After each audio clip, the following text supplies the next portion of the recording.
So today we're going to look at fine china repair. Unfortunately, this is one piece from a set of 12 from my grandmother, my beloved grandmother, but we broke it the other night. So here we go. Let's do a quick repair. It'll be as good as new.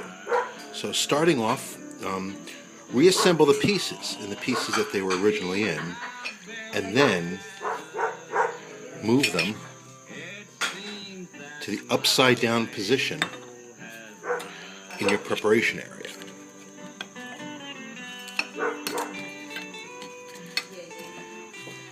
Next, selecting the largest piece, prepare the epoxy strip.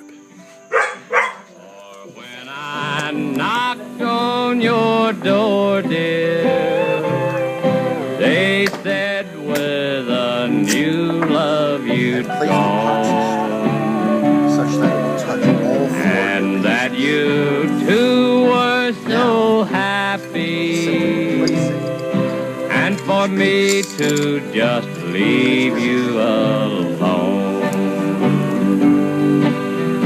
Oh, how my poor heart did break, dear, for I'd suffered so much for so long, and you knew just how much I loved you.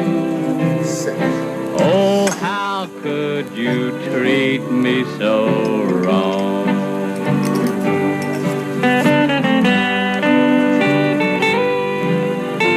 And there. Good as new.